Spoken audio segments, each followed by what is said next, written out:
ఈయనెవరు? అసలు ఎవరి గురించి మాట్లాడుతున్నావు నువ్వు? నీకు చాలా బాగా తెలుసు నేను మా ఆయన గురించి అడుగుతున్నాను అని. ఓ, అయితే నువ్వు నా అభి గురించి అడుగుతున్నావు. వెల్, నాకేం తెలీదు. నీకు తెలీదు అంటే నువ్వు ఆయన్ని నీతో పాటే కదా తీసుకొచ్చావు. అవును, అయితే వెంట తీసుకెళ్లాను.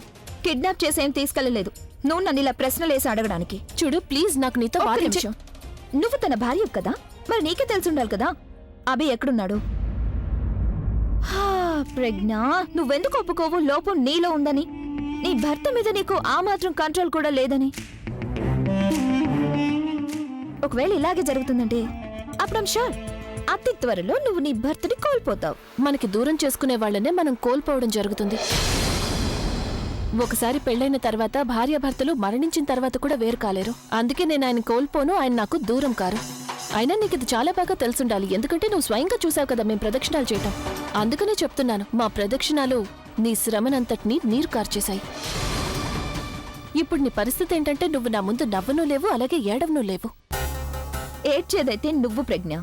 నా కోసం ఎప్పుడైతే అభి నిన్ను వదిలేస్తాడో. జీవితాన్ని ఆశలతో జీవించాలి, దురాశతో కాదు. నా జీవితంలో అన్నిటికంటే పెద్ద నిజం ఏదైతే ఉందో అది నీ జీవితంలో అన్నిటికంటే పెద్ద దురాశ. ఎంత త్వరగా ఆ దురాశను నువ్వు దూరం చేసుకుంటావో జీవితంలో అంత సంతోషంగా ఉంటావు.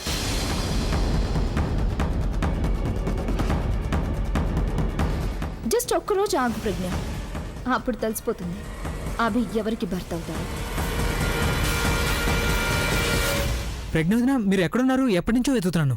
నువ్వు నన్ను వెతుకుతున్నావు, నేను ఆయన వెతుకుతున్నాను. ఎక్కడున్నారో తెలియడం లేదు. అభి కోసమే నేను మిమ్మల్ని వెతుకుతున్నాను. తను ఎక్కడున్నాడో నాకు తెలుసు. ఎక్కడున్నారు? ఇంట్లో. ఇంట్లో ఒంటరిగా ఏం చేస్తున్నారు? అందరూ ఇక్కడే కదా ఉన్నారు. తెలీదు. తను ఫోన్ చేసి తనేదో ప్రాబ్లంలో ఉన్నాను, హెల్ప్ కావాలి, నన్ను లోపలికి రమ్మంటే అప్పుడు. ప్రాబ్లమా? అయితే నువ్వు వెళ్ళొచ్చుగా, నువ్వు ఆయన ఫ్రెండ్ కదా, ఆయనకి సాయం చేయొచ్చుగా. నేనైతే స్నేహితుడే, కానీ మీరైతే వైఫ్ కదా. మీరుండగా తను ఇంట్లో ఒంటరిగా ఉంటే ఏమైనా బాగుంటుందా? మీరే వెళ్ళి హెల్ప్ చేయండి తనకి. నేనా? ప్రవీణ్, నీకు తెలుసు కదా ఆయన గురించి. ఆయనకి నా మీద కోపం వచ్చిందంటే. ప్రజ్ఞ వదిన, అదంతా నాకు తెలీదు. నాకు తెలిసిందల్లా ఇది చాలా మంచి అవకాశం. వెళ్ళి మీ మనసులో మాట తనకు చెప్పేయండి. Okay, all the best. ఇక లాభం లేదు, నేను ఆయనతో మాట్లాడాల్సిందే. తర్వాత ఏం జరుగుతుందో అప్పుడు చూద్దాం. ఎక్స్క్యూజ్ మీ ప్రవీణ్, నువ్వు నాతో పట్రా. ఎక్కడికి? అమ్మ పిలుస్తుంది. నన్నా? అవును. ఎందుకు? అది ప్రజ్ఞ అక్క అలాగే బాగా ప్రదక్షిణలు చేశారు కదా, అందుకని మనం కూడా అగ్నికి ప్రదక్షిణలు చేయాలని అమ్మ అంటుంది. ఓ, మనిద్దరం ప్రదక్షిణలు చేయాలి. ఇలా రా. ప్రవీణ్, నువ్వేం చేస్తున్నావు? బుల్బుల్, నాకు విషయం అర్థం కావడం లేదు. ఏ విషయం? అదే, నువ్వు నిజంగానే ఆ ప్రదక్షిణ చేయాలనుకుంటున్నావా? అవును, తప్పకుండా. Are you sure? మళ్ళీ ఒకసారి ఆలోచించు. ప్రవీణ్, ఇందులో ఆలోచించడానికి ఏముంది? ప్రదక్షిణలు చేయాలంటే చేయాలి, కానీ నువ్వు వేరే ఇంకేదో ఆలోచిస్తున్నావు. చూడు, చెప్పాలనుకుంది ఏమైనా సూటిగా చెప్పు, బికాజ్ ఐ హేట్ పజల్స్. నేనేమనుకుంటున్నానంటే, నేను ఆ ప్రదక్షిణలు చేస్తే అప్పుడు నా లెక్క ప్రకారం పెళ్ళైపోయినట్టే. మరి ఒకవేళ పెళ్ళైపోతే అప్పుడు దాని తర్వాత వేడుక కూడా జరగాలి. అది నేను ఇప్పుడే జరుపుకుంటాను. పెళ్లి తర్వాత జరిగే వేడుక? కానీ ఏంటండి, మీరు తనుకి సంబంధం మాట్లాడడానికి ఇక్కడికి ఎందుకు వచ్చారు? అదే, మన నౌకర్ రాబిన్ ఉన్నాడు కదా, అవును, వాడి కోసం మాట్లాడడానికి వచ్చారు. అవును, తను వాడితో వ్యవహారం నడిపిస్తుంది, నాకు తెలుసు. సరేనండి, అబ్బాయి మీకు ఎలా అనిపించాడు? అబ్బాయి అయితే చాలా మంచివాడు, టాలెంటెడ్. అవునండి, టాలెంటెడ్ కూడా, కష్టపడతాడు. తను మొత్తాన్ని ఒక్కడే చూసుకోగలడు. నేను స్వయంగా వచ్చేదాన్ని మీ దగ్గరికి పెళ్లి విషయాలు మాట్లాడడానికి. ఆ అబ్బాయి వయసుకొచ్చాడు, పెళ్లి అది చేయాలి కదా. చూడండి, మీరే స్వయంగా వచ్చేసారు. అలాగే చాలా మంచి రోజున వచ్చాం, ఎందుకంటే మీ అబ్బాయితో పెళ్లి విషయాలు మాట్లాడడానికి. ఇక తను సరేనన్నాడు. అవునండి, ఎందుకు ఒప్పుకోడు? ఇద్దరు ఒకరినొకరు ఎంతగానో ప్రేమించుకుంటున్నారు. అందుకే మేము తన్ని చూడగానే ఇష్టపడ్డాం.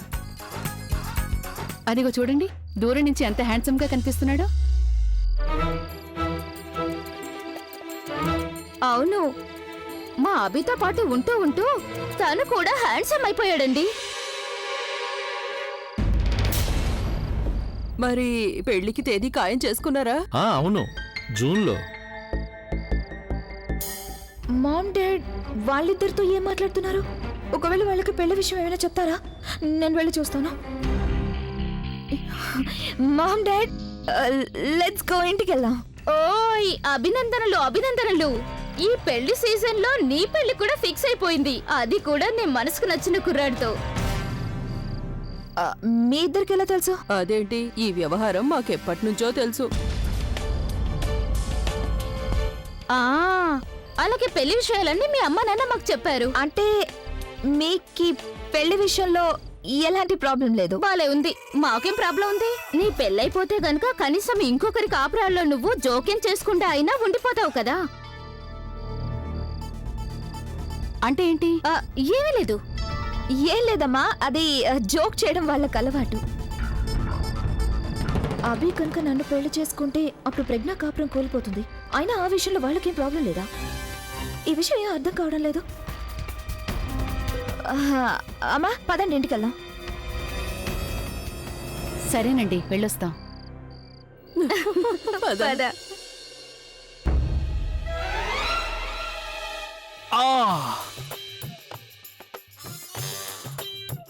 ఈ కళ్ళజోడు చూడ్డానికి పెట్టుకుంటున్నావు షో కోసమా? అది ఒకసారి తల కొట్టుకోవడం మంచిది కాదు కదా, అందుకని. పక్క తప్పుకో. ఎక్కడికి వెళ్తున్నారు? నరకానికి. నరకానికి ఎందుకు వెళ్తున్నారు? ఎందుకంటే నరకానికి నా రియల్ లైఫ్ కి ఎంత తేడా ఉందో స్వయంగా చూద్దామని. మీరు ఇవన్నీ ఎందుకు మాట్లాడుతున్నారు? ప్లీజ్ ప్రశ్నలు జవాబులు వద్దు. గొడవపడి మూడు నాకేమాత్రం లేదు. అవును, కానీ మీరు ఎక్కడికి వెళ్తున్నారు? నీకు తన్ను కనిపిస్తే గనక నాతో చెప్పు. తను మీ క్లయింట్స్ తో పాటు ఎక్కడికో వెళ్ళింది. కానీ నాకు ఒక విషయం అర్థం కాలేదు. వాళ్ళు మీ క్లయింట్స్ కదా, మరి తను వాళ్ళతో పాటు ఎందుకు వెళ్ళింది? తను వాళ్ళతో పాటు వెళ్ళకపోతే ఇంకెవరితో వెళ్తుంది? అంటే అంటే ఏంటంటే నువ్వు నీ పనిది నువ్వు చేసుకోరాదు. ఎప్పుడు చూసినా కళ్ళజోడు పెట్టుకుని కోర్టు లాగా వాదిస్తుంటావు. ఇదేంటి అదేంటి, ఇది ఇలా ఎందుకుంది, అది అలా ఎందుకుంది అని. మంచిగా ఉన్న మనిషిని కూడా పిచ్చెక్కించేస్తావు. నువ్వు వెళ్ళి నుంచి ముందు ఎట్నుంచి అన్న వెళ్ళు.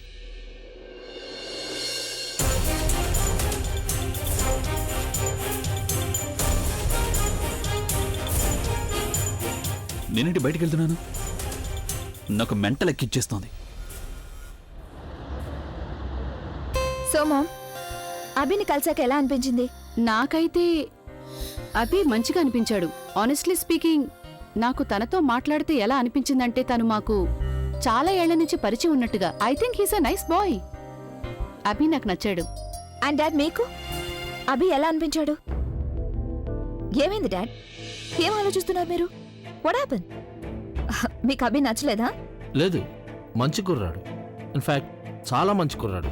ఇకపోతే తన వైఫ్, ఐ మీన్ తనలో కూడా ఎలాంటి లోటు లేదు. మరి తన్నెందుకు? ఎందుకంటే హీస్ ఎ రాక్ స్టార్. ఇక ప్రజ్ఞ ఏదో బోరింగ్ గా సాదా సీదా మిడిల్ క్లాస్ ఫ్యామిలీ అమ్మాయి. వాళ్ళిద్దరికి ఏమాత్రం మ్యాచ్ అవ్వలేదు. వాళ్ళ లైఫ్ స్టైల్ ఏంటి, ఐ థింక్ వాళ్ళ అండర్స్టాండింగ్ కూడా ఏమీ మ్యాచ్ అవ్వలేదు. అభికి మన తను కంటే మంచి అమ్మాయి ఇంకెవరూ దొరకరు. అలాగే ఆ ప్రజ్ఞ తనే స్వయంగా అలా కోరుకుంటోంది. తన హస్బెండ్ పెళ్లి మన తనుతో జరగాలని. మేము తనని కలిసినప్పుడు ఐ డోంట్ నో, అభి చాలా విచిత్రంగా బిహేవ్ చేస్తున్నాడు. కానీ తన వైఫ్ అభికి చాలా సపోర్టివ్ గా ఉంది. అప్పుడు తనేమందంటే,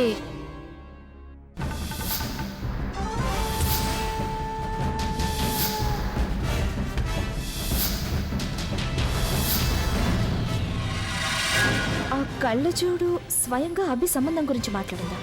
ఏదో గందరగోళం ఉంది. తన మనసులో ఏం ఆలోచిస్తుంది? పట్ట వల్ల ఏం కాదు అభి. మరి ఏం చేయాలి?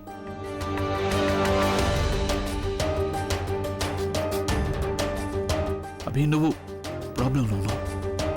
ప్రాబ్లంకి సొల్యూషన్ వెతుకు. సొల్యూషన్ ఏంటి?